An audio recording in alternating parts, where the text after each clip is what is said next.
என்னதான் ஒட்டுமொத்த தமிழ்நாட்டுக்கும் நான் முதலமைச்சராக இருந்தாலும் சென்னை நான் பாசமாக வளர்த்த குழந்தை மாதிரி. ஏன்னா நான் அந்த அளவிற்கு உங்களோடு ஒன்றி போயிருக்கக்கூடியவன். அது மட்டும் இல்லை, சென்னைக்கு மாநகர தந்தையா மக்களால் தேர்ந்தெடுக்கப்பட்ட முதல் மேயராக இருந்தவன் நான். சென்னை பல கனவுகளோட நான் உருவாக்கிய திட்டங்களால் வளர்ந்திருக்கக்கூடிய ஒரு மாநகரம். அதனால தான் அப்படி சொல்லுகிறேன். அதிலே நம்ம கொளத்தூர் என்னுடைய செல்ல குழந்தை. பொங்கல், கிறிஸ்மஸ், ரம்ஜான் என பண்டிகைகளை கூட நான் உங்கள் கூட தான் கொண்டாடி இருக்கிறேன்.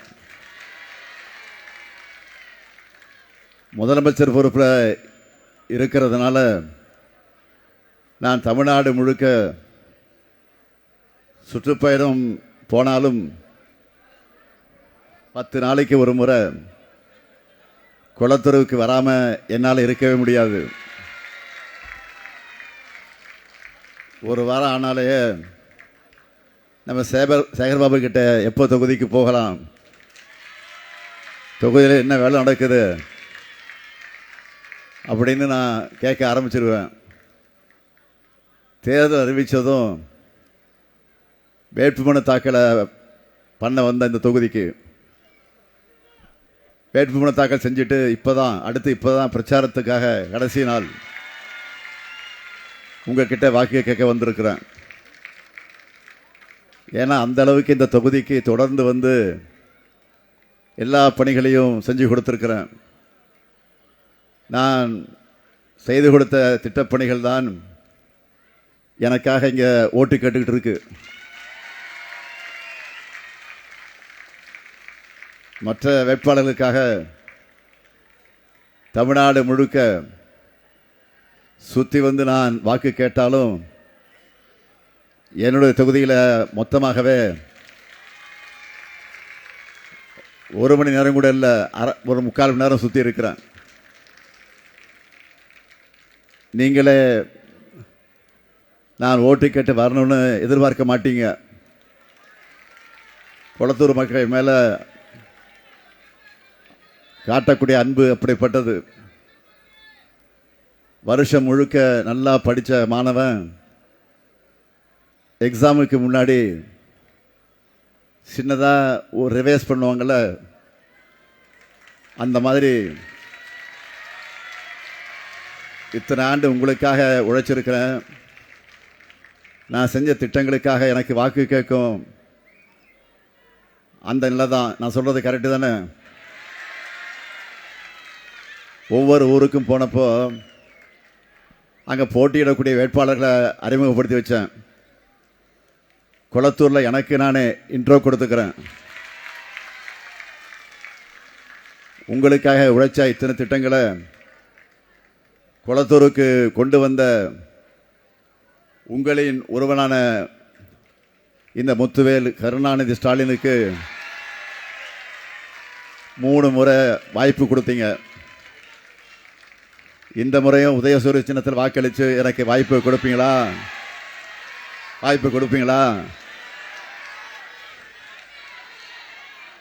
குளத்தூர் வேட்பாளர் முத்துவேல் கருணாநிதி ஸ்டாலினுடைய வெற்றி, என்னுடைய வெற்றி உறுதியா? இன்னும் சத்தமா? நன்றி. ஏற்கனவே ஒரு மாடல் தொகுதியாக குளத்தூரை மாற்றி வச்சிருக்கிறோம். இன்னும் சிறப்பாக உயர்ந்த குளத்தூராக உறுதியாக மேம்படுத்துவேன். நிறைய பேர் என்கிட்ட மற்ற ஊர்களை விட நீங்கள் சென்னைக்கு நிறைய திட்டங்களை கொண்டு வர மாதிரி இருக்குன்னு என்னிடத்தில் சொல்லுவாங்க. நான் எல்லா ஊரையும் சமமாக தான் பார்க்குறேன். எல்லா மாவட்டத்துக்குமே அந்தந்த பகுதிகளுடைய மக்கள் தொகைக்கேற்ப திட்டங்களை செஞ்சு கொடுத்துட்டு தான் இருக்கேன். இருந்தாலும் ஏன் நிறைய பேருக்கு அப்படி தோணுதுன்னு நான் யோசித்து பார்த்தேன். அப்போ தான் புரிஞ்சுது, கடந்த அதிமுக ஆட்சியில் 10 ஆண்டு காலமாக சென்னை முற்றிலுமாக புறக்கணிக்கப்பட்டு இருந்துச்சு. மாநிலத்தில் அதிமுக ஆட்சியே இருந்தால் கூட சென்னை வளரணும்னா திமுக தான் வேணும்னு சென்னையின் தீர்ப்பு எப்போவுமே சாலிடாக திமுக பக்கம் தான் இருக்கும். அதனாலேயே சென்னையை பழிவாங்கிற மாதிரி அதிமுக ஆட்சியில் பாராமுகமாக செஞ்சு வச்சுருந்தாங்க. நம்ம தலைநகரையே தவிக்க விட்ட ஆட்சி தான் அதிமுக ஆட்சி. சின்ன மழைக்கு வெள்ளத்தில் உங்களை தத்தளிக்க விட்ட ஆட்சி அதிமுக ஆட்சி. புதுசாக எதையாவது செய்யலைனாலும் பரவாயில்லை, முந்தைய திமுக அரசில் நாம் உருவாக்கிய கட்டமைப்புகளை கூட சீர்குலைச்சு வச்சுருந்தாங்க. சென்னையை தேங்கவும் வளர்ச்சிக்காக இயங்கவும் வச்சுட்டு போயிருந்தாங்க. சென்னைக்கு சமமாக இருந்த மற்ற மாநகரங்கள் நகரங்கள் எல்லாம் 10 ஆண்டு அதிமுக ஆட்சியில் வேறு லெவலுக்கு போயிருந்தாங்க. அதை சரி செய்கிற மாதிரி இப்போ நம்மோட கடந்த 5 வருஷத்தில் மலமலன்னு சென்னையோட எல்லா பகுதிகளிலையும் மேம்பாலங்கள், மெட்ரோ பணிகள், பூங்காக்கள், நூலகங்கள், முதல்வர் படைப்பகங்கள், மழைநீர் வடிகால்கள், நகர்ப்புற வாழ்விட மேம்பாட்டு வாரியம் சார்பில் ஏழைகளுக்கு அடுக்குமாடி குடியிருப்புகள், மையப்பகுதியிலேயே விளையாட்டு மைதானங்கள், குத்துச்சண்டை அகாடமி, நவீன பேருந்து நிலையங்கள், தாழ்தள பேருந்துகள், மின் பேருந்துகள், ஏசி பேருந்துகள், இப்படி லிஸ்ட்டு போட்டால் போயிட்டே இருக்கும். அந்த அளவுக்கு வேலை பார்த்துருக்குறோம். அதுவும் வட சென்னை வளர்ச்சி திட்டம் என ஸ்பெஷலாக கொண்டு வந்து 8000 கோடி ரூபாய் ஒதுக்கி உட்கட்டமைப்புகளை மேம்படுத்தி வட சென்னையோட இமேஜையை மாற்றிட்டோம். நிறைய பேர் இப்படி நாம் உருவாக்கிற இடங்களுக்கு போய் பார்க்குறப்போ நம்ம சென்னையில் இப்படி ஒரு வசதியாக, எப்படி இருந்த இடம் இப்படி மாறி போச்சு அப்படின்னு ரீல்ஸ் எல்லாம் போடுறாங்க. அதையெல்லாம் பார்க்கும்போது எனக்கு ஏற்படுகிற மகிழ்ச்சியை விவரிக்க வார்த்தைகளே இல்லை. இப்படியாக அதிமுகவோட 10 ஆண்டு ஆட்சியில் கண்டுகொள்ளாமல் இருந்த சென்னைக்கு தலைநகருக்குரிய கவனத்தை செலுத்தி இப்போ தான் அது நிமிர்ந்திருக்கு. நம்ம ஆட்சியில் தலைநகரை தலை சிறந்த நகரமாக மாற்றியிருக்கிறோம். அதனால் அடுத்த கட்டமாக நேற்று முன்தினம் சென்னை சூப்பர் 6 என்ற பெயரில் ஒரு சிறப்பு செயல் திட்டத்தையும் அறிவிச்சிருக்கிறேன். ராபின்சன் பூங்காவில் கட்சி தொடங்கின நாளிலிருந்து சென்னை திமுகவின் கோட்டையாக விளங்குகிறது. யாராலும் உடைக்க முடியாத கோட்டை. 2021 முழு வெற்றியை தந்து நம்மை அரியணையில் ஏற்றிய அந்த வெற்றி இந்த முறையும் தொடரணும். சாதாரணமாக இல்லை, கடந்த முறையை விட அதிக வாக்கு வித்தியாசத்தில் இந்த வாட்டி வெற்றி பெறணும். எத்தனை பேர் வந்தாலும் சென்னைக்காக உழைக்கிற திமுக கொடி மட்டும்தான். திமுக கொடி மட்டும்தான் சென்னையில் பறக்கணும், பறக்கும், பறக்கும். இது உறுதி. உங்களுக்கான திட்டங்களையும் வளர்ச்சி பணிகளையும் கொண்டு வந்திருக்கிறோம். எடுத்துக்காட்டுக்கு குளத்தூர் தொகுதியை எடுத்துக்கோங்க. இதை ஏன் நான் மாடல் தொகுதின்னு சொல்றேன்னு தெரியுமா? கடந்த 5 ஆண்டுகளில் தமிழ்நாட்டில் முதல் முறையாக முதல்வர் படைப்பகங்கள், முதல்வர் கல்விச்சோலை அமைச்சிருக்கிறோம். கொளத்தூருக்கு தேவையான மேம்பாலங்களை கட்டி திறந்திருக்கிறோம். அதிக அளவிலான குளங்களை தூர்வாரி சீரமைச்சிருக்கிறோம். நவீன பேருந்து நிலையங்கள், தரமான மருத்துவமனை, வசதியான திருமண மாளிகை, பூங்காக்கள், இளைஞர்களுக்கான மினி ஸ்டேடியம், விளையாட்டு திடல்கள் அமைச்சிருக்கிறோம். புதுசாக கல்லூரியை தொடங்கியிருக்கிறோம். வண்ண மீன்கள் வர்த்தக மையம் திறந்திருக்கிறோம். குளத்தூரில் தான் அதிக அளவிலான அரசு பள்ளி, புதிய கட்டிடங்களை கட்டி கொடுத்து ஸ்மார்ட் வகுப்பறைகளை அமைச்சிருக்கிறோம். இப்படி குளத்தூரில் திரும்புகிற பக்கமெல்லாம் புதிய புதிய கட்டமைப்புகளை உருவாக்கியிருக்கிறோம். கொளத்தூர் மாடல் தொகுதி என்றால் திராவிட மாடல் ஆட்சியில் தமிழ்நாடு ஒரு மாடல் ஸ்டேட் தான். தமிழ்நாடு முழுக்க என்னுடைய இந்த பிரச்சார நிறைவுரையை பார்க்கிற என்னுயிர் மக்களை, நாங்கள் ஆட்சிக்கு வந்து முதல் 3 ஆண்டுகளில் பண்ணிய சாதனைகளை பார்த்துட்டு இந்தியாவில் யாரும் பெற முடியாத 40க்கு 40 என்ற முழு வெற்றியை கொடுத்தீங்க நாடாளுமன்றத்தில். அதே மாதிரி சட்டமன்ற தேர்தலையும் நாம் வரலாறு படைக்கணும். தமிழ்நாட்டின் தொழில் வளர்ச்சிக்காக எங்களுக்கு தொடர்ச்சியான வெற்றியை தரணும். நம்முடைய சாதனை திட்டங்களோட பேர்கள் மட்டும் சொன்னாலும் இன்றைக்கி ஒரு நாள் போதாது. அதனால் ஒரு சில திட்டங்களை மட்டும் சொல்லி அது எப்படி மக்களோடு நெருங்கி இருக்கு, அந்த திட்டங்களால் பயனடைகிற பயனாளிகள் இந்த ஸ்டாலினை எப்படி பார்க்குறாங்கன்னு சொல்கிறேன். மகளிர் மேம்பாடு எடுத்துக்கிட்டால் மாதம் 1000 ரூபாய் கலைஞர் மகளிர் உரிமை தொகை வாங்கக்கூடிய சகோதரிகள் இந்த ஸ்டாலினை நினச்சி பார்ப்பாங்க. ஒவ்வொரு முறையும் விடியல் பேருந்தில் சுதந்திரமாக பயணிக்கிறப்பவும் என்ன நினச்சி பார்ப்பீங்க.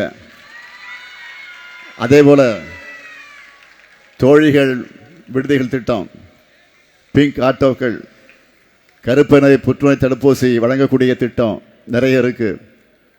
கல்வி வளர்ச்சின்னு எடுத்துக்கிட்டால் காலை உணவு திட்டத்தில் சுவையான உணவை சாப்பிட்ற குழந்தைகளும் காலையிலே சீக்கிரமே இருந்து வேலைக்கு போகிற பெண்களும் என்ன நன்றியோடு நினச்சி பார்ப்பாங்க. புதுமை பெண் திட்டத்தில் மாதம் 1000 வருதுன்னு கல்லூரிக்கு போகிற மாணவிகள் எல்லோரும் இந்த ஸ்டாலினுக்கு தேங்க்ஸ் சொல்லுவாங்க. அப்படித்தான் ஒரு பெண் கல்வியில் சிறந்த தமிழ்நாடு என்ற நிகழ்ச்சியில் மேடையில் நின்று கண்ணீரோடு இந்த திட்டம் எப்படி உதவியாக இருக்குன்னு நன்றி சொன்னாங்க.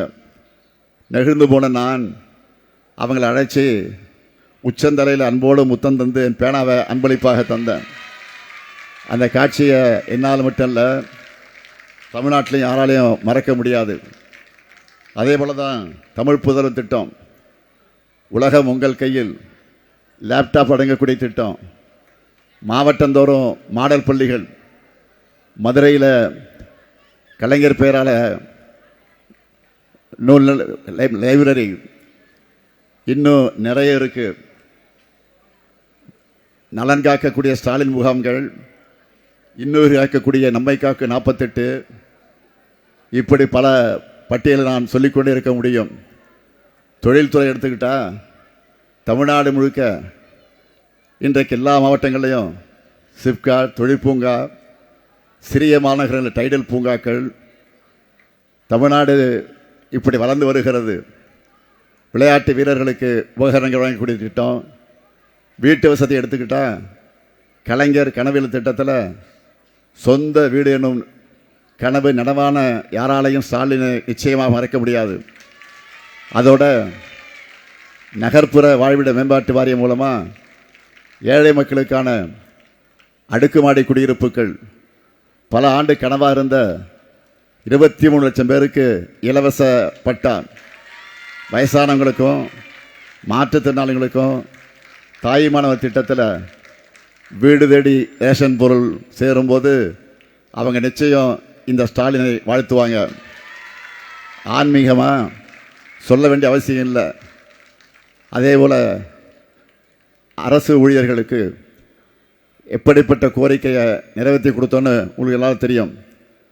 இப்படி துறை வாரியாக இன்னும் நிறைய இருக்குது.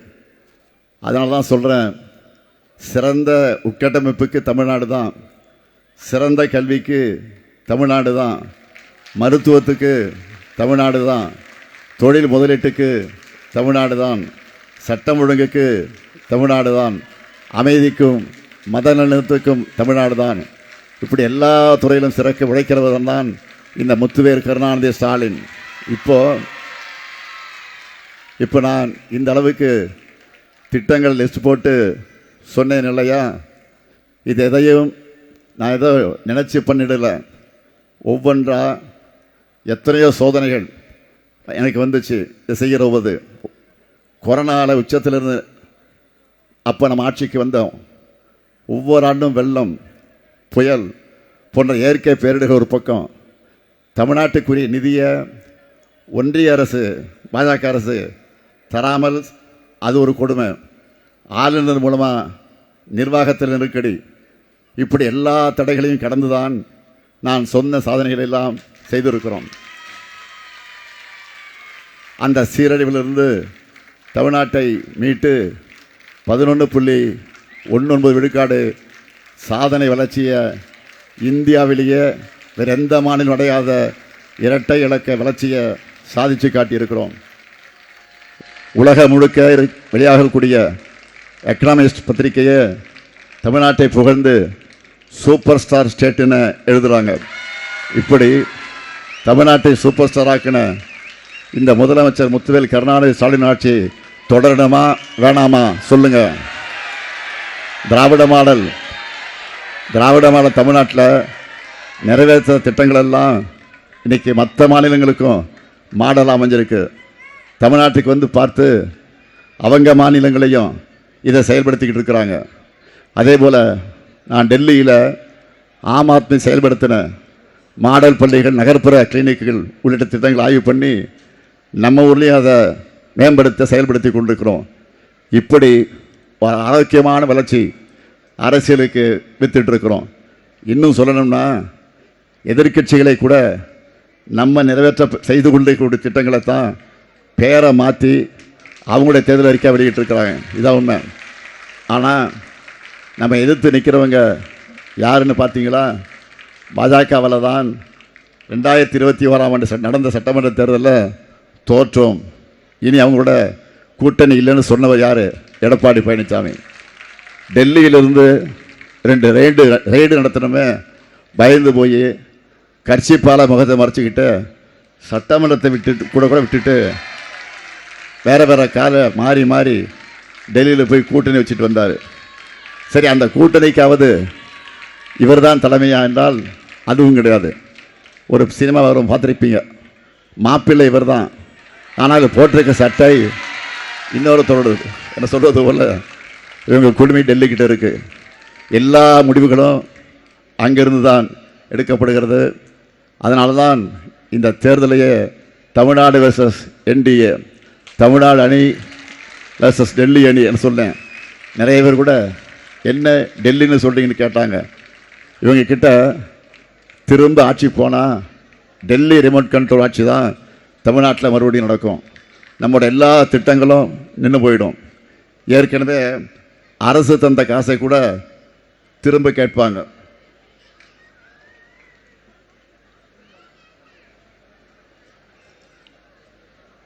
ஆனால் நாம் இப்போ இருக்கக்கூடிய திட்டங்களை சேர்த்து புது திட்டங்களையும் நம்முடைய சூப்பர் ஸ்டார் தேர்தல் அறிக்கையில் இந்த அறிக்கையில் சொல்லியிருக்கிறோம்.